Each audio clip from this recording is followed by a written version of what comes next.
Cá está ele, comissão de inquérito, em que de terça à quinta convidamos um nome conhecido do mundo da política para responder a perguntas sobre a atualidade. Nosso convidado de hoje é o deputado do PSD Alexandre Poço, é também líder da JSD. E eu recordo como funciona aqui a comissão de inquérito. Ao todo são 5 perguntas, não é? Sim, é a primeira vez que eu estou a fazer. Eu e o Alexandre somos estreantes nesta comissão de inquérito. Por cada resposta recebe 5 pontos. Resposta certa. Resposta certa. Se tiver ajuda do público só recebe 2. O público aqui somos nós, claro. Somos nós que damos hipótese, não é? Por uma resposta errada não tem direito a nada. Vamos a isso? Bem-vindo. Bem-vindo. É o primeiro da semana, por isso vai ficar à frente. Muito bem, É verdade. Esta semana, exatamente. Isso eu começo, não é? Tenho uma Começas tu, Nelson, força. Bem, hoje falamos bastante de seleção portuguesa e de europeu de futebol. Tinha aqui uma primeira pergunta que é: Cristiano Ronaldo é o jogador com mais golos marcados em campeonatos europeus. Quem é o segundo? Cristiano Ronaldo tem 14 golos em campeonatos europeus. Sabe a resposta ou precisa de ajuda?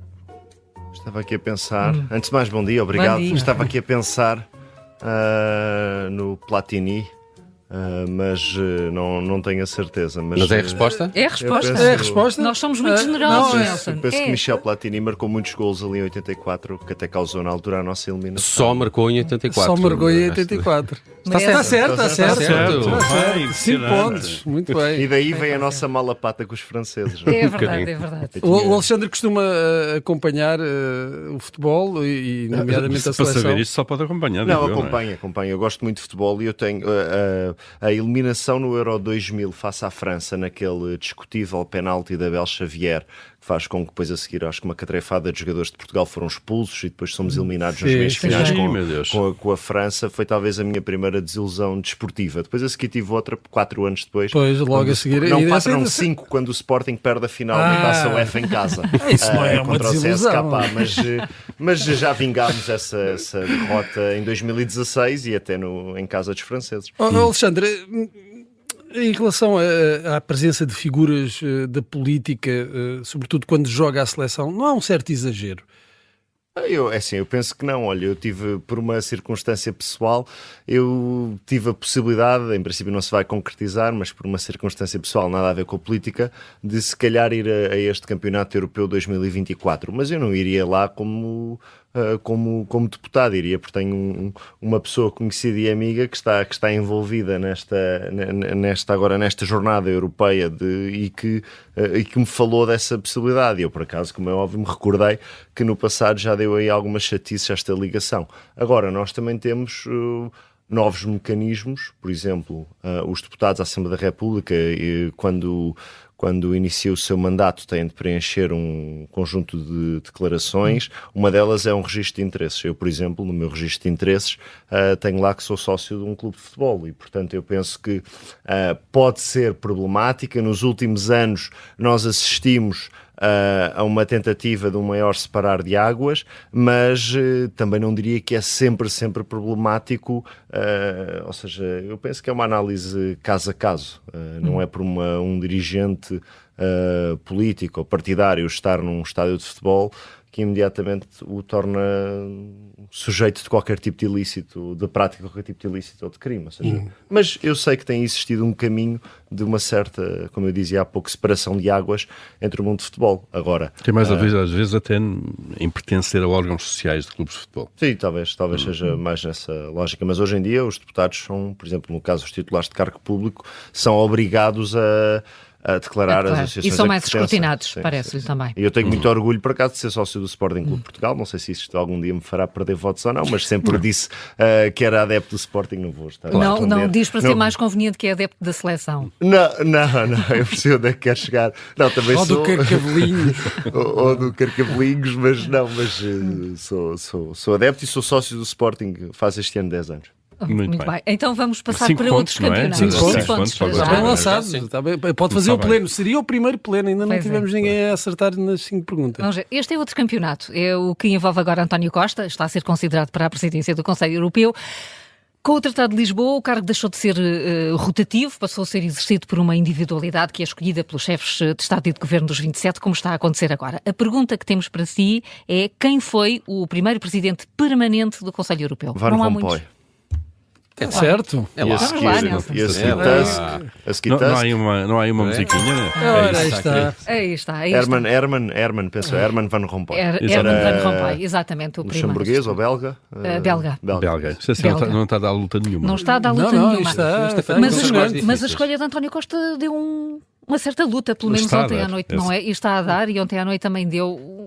Parece que Eu tem penso que um perfil adequado para o cargo. É normal, e eu hoje, quando estava a dirigir-me aqui para a Rádio Observador, ouvi atentamente o vosso analista, o Bruno Cardoso Reis, que falava de uma perspectiva de que é a perspectiva de poder existir numa negociação política alguma tentativa de se colocar uma posição ou de se tentar extremar uma posição para a seguir se conseguir ganhos em função da família política, ganhos em função do determinado país. Mas eu acredito que será possível chegar a um entendimento entre as três maiores famílias políticas, os democratas cristãos, o PPE, os socialistas e os liberais, porque nós já temos vários processos e atos eleitorais nas últimas décadas em que é necessário escolher as figuras de topo, o Presidente do Parlamento Europeu, a Presidência da Comissão, mais recentemente a representante externa da política europeia, e portanto eu penso que será possível chegar a um entendimento, mas também, na minha opinião, seria também era estranho se tivesse ficado tudo resolvido numa primeira reunião, quando nós temos 27 países, temos diferentes forças políticas e famílias políticas representadas no Conselho ao nível do chefe de Estado e de Governo, e que seria muito difícil conseguir logo de imediato. Ou seja, o que eu penso é que será possível nesta maioria europeísta ou de centro-direita e centro-esquerda conseguirmos escolher aquelas que são as personagens e as personalidades que irão liderar estes diferentes campos. E era bom para Portugal, até para o governo português, ter um português à frente do Conselho Europeu? Sim, não apenas por patriotismo, embora eu destaque que aquela que foi a posição de Luís Montenegro teve na forma, eu diria, bastante sentido de Estado. Porquê? Porque avisou o próprio, avisou a sua família política, o Partido Popular Europeu, avisou os seus colegas chefes de governo e fê-lo com um grande recato, como eu penso que já vem sendo hábito naquilo que diz respeito à escolha de pessoas por parte de Luís Montenegro, em que provavelmente para vós que estão na comunicação social seja às vezes um exercício mais difícil de fazer ou de acompanhar, porque tentam sempre ter a informação até à última, que às vezes é difícil, depois acaba por Luís Montenegro revelar qual é que foi o caminho. Neste caso, eu penso que pela forma esteve bem, e também por um entendimento que, tal como eu dizia no contexto geral, um entendimento que nós temos de que a Europa se faz e se tem vindo a construir ao longo das últimas décadas por acordos, compromissos entre personalidades, partidos políticos, posições políticas do Partido Popular Europeu e particularmente dos socialistas e democráticos, ao qual se juntam também os liberais. E nesse sentido, eu penso que este sentido de compromisso de um governo, neste caso do PPE, ou um governo da Aliança Democrática que faz parte do PPE, em dizer que apoia, caso essa candidatura surja por parte dos socialistas, o nome de António Costa, pela experiência que tem, por ter passado bastantes anos no Conselho Europeu enquanto Primeiro-Ministro, pode ser positivo para Portugal. Eu penso que é uma posição mais até do que patriótica. Nós estamos sempre a discutir a questão do patriotismo, mas mais até do que patriótica, eu penso que revela um sentido de construção europeia a partir de Portugal, de nós podermos, entre os partidos ao centro, aquilo que eu entendo que são os partidos moderados do sistema político, conseguimos ter soluções de compromisso para o futuro da União Europeia. Eu penso que será uma boa notícia, será uma vitória para este governo também, caso António Costa seja confirmado, se for apresentado como candidato e depois escolhido pelos chefes de Estado e de Governo. Nesse jogo de peças que não é fácil. Vamos seguir avançar. 10 pontos para já, não é? 5 mais 5. Devíamos ter feito isto um pouco mais difícil. Vamos ver se é esta. Alexandre Poço, há 3 anos protagonizou uma das mais arrojadas campanhas eleitorais do país, na sua candidatura à Câmara Municipal de Oeiras, pelo PSD. Apareceu como James Bond, ou Poço, ou Alexandre Poço, Deitado com meias laranja, sabemos, aqui um apelo à sua memória. Num dos cartazes dessa campanha aparece com um bolo de aniversário, com velas e com o número 20 nas velas. A pergunta é, qual era a promessa eleitoral que estava nesse cartaz do bolo? Era uma promessa que também resulta de uma proposta que enquanto presidente da JST, e eu termino a minha liderança da JST no próximo fim de semana, que nós já apresentámos na Assembleia da República e que eu entendo que pode ser também uma solução, ou uma política que os municípios podem ter. Era um cheque, um voucher cultura para jovens quando fizessem 20 anos, de terem a possibilidade de, à semelhança que acontece em alguns países, Espanha, França, Itália, penso eu, este eu tenho a certeza, de terem um apoio para a aquisição de bens e serviços culturais ou na área da cultura, e portanto eu penso que é uma boa medida. Quanto é que era esse apoio? Exato. Eu penso que esse apoio... Eu acho que tem que celebrar as promessas. Porque eu recordo daquelas que andei a apresentar no Orçamento de Estado, que era sempre 120 euros, e nesta eu penso como a dimensão é menor, porque naturalmente para o país todo nós estamos a considerar todos os jovens do nosso país. Para o Oeiras eu estou em querer, eu tenho aqui a resposta, porque eu tenho aqui uma álbum com as fotografias desses cartazes, mas eu penso que eram 500 euros. Está certo. Era generoso. Certíssimo. Era Então, muito mais Não, novo. e faz sentido, atenção, nós temos uma política também interessante nesse domínio. Na altura nós tínhamos apresentado essa proposta, vai surgir algo nesse domínio, já vem do governo anterior, mas ainda não está concretizado, que é a questão do cheque livro, ou do voucher livro para a aquisição de livros por parte de jovens, e eu penso que é positivo. A frase era, quando fizeres 20 anos recebes 500 euros para gastar em cultura. Esta eleição não lhe correu bem, ficou com 8%, menos 8% dos votos. Isaltino ganhou com 51%. A política é cinzenta? É chata, por regra? Não, ou seja, toda a gente sabe o contexto, ou seja, todas as pessoas têm noção da dificuldade que é disputar eleições em Oeiras, e particularmente disputar eleições com talvez um dos autarcas mais populares, mais consagrados, com maior período de governação, com bons resultados autárquicos, como é o caso de Isaltino Moraes. Foi essa a razão para ter feito uma campanha tão arrojada?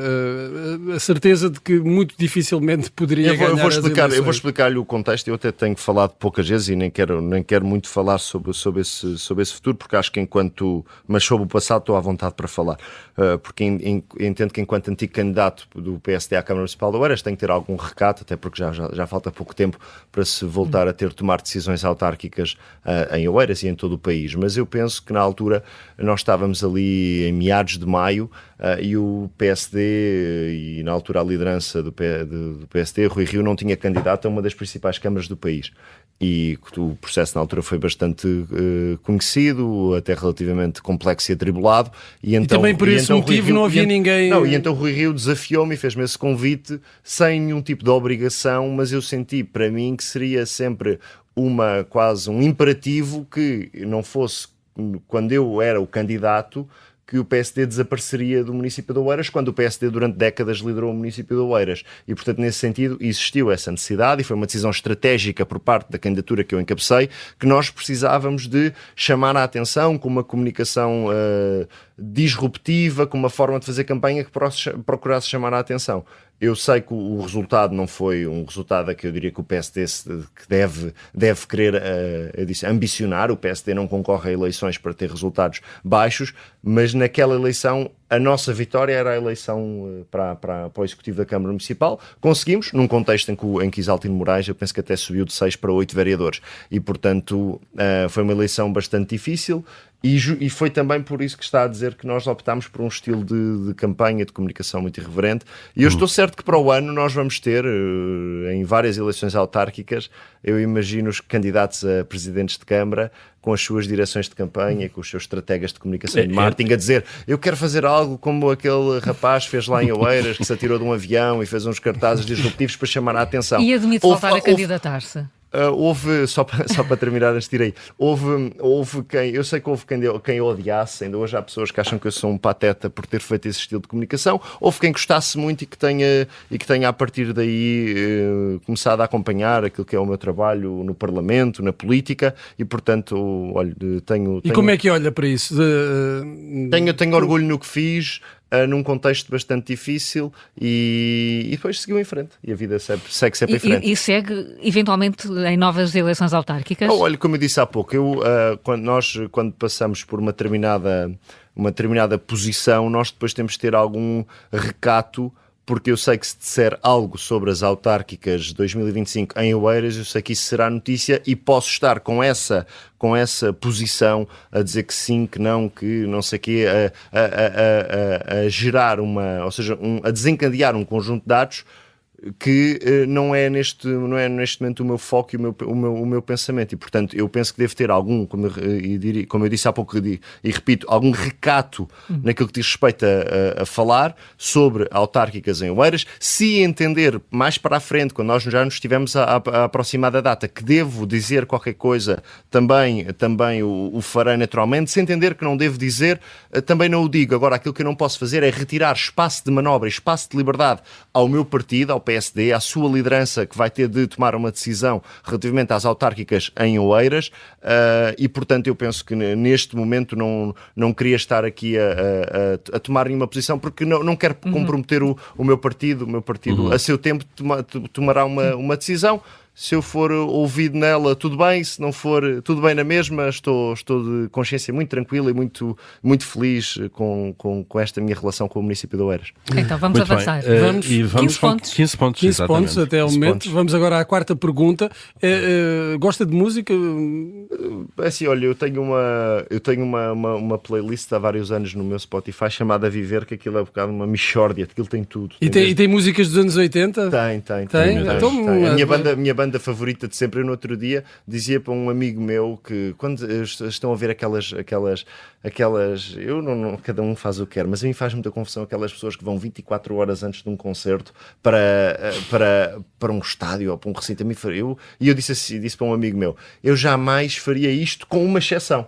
Mas é uma exceção que é impossível, que era, precisava que o Freddie Mercury voltasse à vida, porque eu aí faria isso para talvez estar muito próximo para voltar a assistir aos Queen. Bem, os Queen existem hoje e têm outro vocalista, mas Então vamos lá. Vamos ver. Então vamos lá a esta pergunta. Um dos grandes sucessos musicais de 1984 foi a canção Forever Young.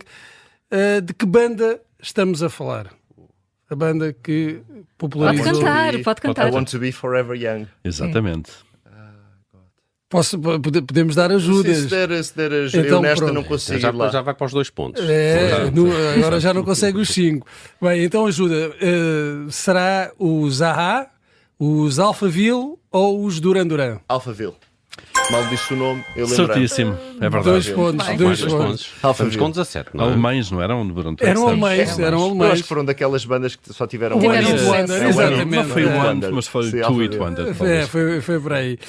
Depois Alexandre ao Poço, Big as in Japan. juventudes partidárias são escolas de maus costumes?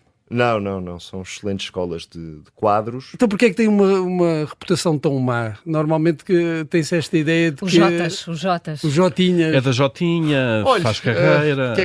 Porquê é que tem uma reputação tão má? Porque acho que os partidos políticos também têm, porque em geral a democracia representativa também tem. Se vir nos estudos, em todos os estudos sobre o que é que o eleitorado e o que é que as pessoas pensam, por exemplo, sobre o Parlamento, vai ver que o Parlamento também não é um sítio muito prestigiante, e portanto nesse sentido eu penso que as juventudes partidárias acabam por levar por tabela deste sentimento mais, eu diria, geral e negativo face à política representativa. Posto isto, nós temos sempre, eu diria, uma atitude um bocado... eu diria um pensamento um bocado, eu não posso dizer esta palavra, mas um pensamento um bocado dicotómico, sobre aquilo que é a participação dos jovens na política, não é? Ou seja, ou nós nos lamentamos que não participam e que não querem saber, ou quando participam e querem saber, são uma cambada de carreiristas, vão para ali para a procura de um tacho e de um emprego, e portanto nós andamos sempre nisto, nunca conseguimos tentar ter uma visão moderada. Nós temos de fazer esse trabalho. Eu tenho feito este desafio e eu estou muito feliz que, por exemplo, que o sistema mediático, o Observador Observador também contribui para isso, que convido muitas vezes pessoas que são militantes de juventudes partidárias, que também convido jovens que não têm filiação partidária, mas que se envolvem na política, porque elas são escolas de formação, são escolas de preparação de quadros, são escolas de combate político, não são escolas de apenas nós estarmos a almejar um futuro sem presente. Como eu disse há pouco, este fim de semana há congresso da JSD, Sim, eu vou sair da JSD ao fim de 15 anos. E eu, durante estes 15 anos, eu entrei, ainda estava no secundário, fiz a minha licenciatura, fiz o meu mestrado, trabalhei numa consultora, depois aos 27 anos fui eleito para o Parlamento, já depois disso fui candidato a uma Câmara Municipal, fui candidato a uma junta de freguesia, estou há 2 anos na direção da bancada parlamentar do PSD e, portanto, e fiz isto tudo enquanto era presidente da JSD e era deputado, mas antes de ser quer presidente da JSD, quer deputado, eu estava a trabalhar no setor privado e era militante, era presidente na altura da Distrital de Lisboa, e, portanto, aquilo que eu sinto, só para terminar, nós temos de conseguir explicar às pessoas que são escolas normalíssimas, e eu estou sempre a desafiar os jornalistas e a comunicação social, e farei isso mesmo quando deixar de estar numa juventude partidária, já para a semana, que é o seguinte: em vez de às vezes só falarem com as lideranças, vão tentar perceber quem anda numa juventude partidária, vão perceber que é um sítio normalíssimo. O próprio presidente do seu partido, quando quer agarrar o eleitorado jovem para as europeias, vai buscar um independente. Essa foi uma... Mas foi uma opção que tomou, não é? Foi uma opção que tomou e que eu concordo e concordei e acho que fui logo da primeira pessoa a falar na direção do partido, a dizer que apoiava a escolha e que no meu entendimento foi uma boa escolha, mas ao mesmo tempo que fez isso, a única pessoa que se manteve na lista face a 2019 foi a candidata da JSD, Lídia Pereira. No Parlamento Nacional somos vários os deputados da JSD. Só da JSD houve 4 pessoas que estão hoje no Parlamento Nacional. Se eu pensar, por exemplo, quem me sucedeu na Distrital de Lisboa, da JSD, que também agora é deputada, ou quem foi meu vice no meu primeiro mandato enquanto Presidente da J, embora já tenha saído da JSD, também agora é deputado por Leiria, ou um outro deputado que acabou de ser, ou seja, eu percebo o que quer dizer. A sua pergunta, peço desculpa se estou a tentar interpretar demais, é do género: ok, vocês existem, mas quando queremos vamos buscar jovens fora. Eu não tenho essa visão, porque nessa candidatura é verdade, mas na mesma lista de Sebastião Bugalho estava Lídia Pereira, em lugar perfeitamente elegível, a única pessoa que se manteve na lista face a 2019, e no Parlamento Nacional nós temos várias escolhas e várias pessoas da JSD ou ex-Jotas há muito pouco tempo, que ainda trabalharam comigo até 2022, por exemplo, e já para não falar, por exemplo, no governo, a minha antecessora na JSD hoje em dia é ministra. Portanto, ou seja, eu não tiraria logo daí uma conclusão. Acha que o partido consegue esse equilíbrio? Estamos mesmo em cima da hora. Temos a 5ª pergunta, vai muito bem lançado. Vamos continuar quase no mesmo tema. Quem disse, e agora é uma citação: apesar de Sebastião Bugalho não ter ainda currículo europeu, tem todavia um talento político invulgar, muito acima do que é normal. É um jovem que irá longe na política. Quem disse isto? Se calhar poderiam ser várias pessoas. Quer ajudar? Eu pensei em 2. Então. Pensei no Paulo Portas ou no José Eduardo Martins. Mas se calhar estou a falhar. Está a falhar. Está ao lado. Marcos Mendes no habitual comentário. Também era uma possibilidade, não o espanta. Não o espanta. Ficou-se pelos 17 pontos. Ficou com 17 pontos? 17. Sim. 15, exato, 15. Mas é a primeira vez que eu estou a fazer este programa, por isso acho que é ótimo. É ótimo, é uma ótima nota. Só falei nesta e na Forever Young. Vê Sebastião Bugalho, presidente do PSD um dia. Vejo Sebastião, se quiser agora entrar e ser militante do PSD, a poder fazer um caminho na política e um caminho no partido. Tem que ser militante primeiro. Mas tem que ser, sim. E da Jota? Eu posso ser militante da JSD porque ele ainda tem idade para isso. Faltam, a JSD até aos 30 pode... Então tem mais 2 anos ou ainda mais 1 ou 2 anos. Ainda pode ser da JSD. Já o desafiou a ser, não foi? Uma vez? Não, eu já falei com ele em privado sobre essa possibilidade. Agora o candidato à minha sucessão, o João Pedro Loura, é que fez esse convite aqui em público. Eu em privado já falei com o Sebastião sobre isso. E a resposta vai ser? Isso vou deixar para o próprio revelar. Agora, eu não gosto de fazer dessas coisas do vai ser isto, vai ser aquilo, porque senão parece que estou a tentar ou estou a tentar dar gás ou que estou a tentar entalar. Eu gosto de ser uma pessoa tranquila. Se tiver ambições de se juntar ao PSD e de fazer um caminho no PSD, eu penso que terá o talento e a capacidade para o fazer, como também muitos outros no PSD têm e o fazem. Alexandre... E ele será bem Obrigada. recebido se quiser ser militante do PSD. Alexandre 17 Poço, pontos. nada mal. 17 pontos para o pontos. Alexandre Líder Poço. esta semana, claramente, foi o primeiro também. Também. Primeiro. Nosso convidado hoje no Comissão de Inquérito. Obrigado por ter aceitado o nosso Obrigado. convite. Obrigado. Até breve. Amanhã voltamos a pôr à prova os nossos políticos na Comissão de Inquérito.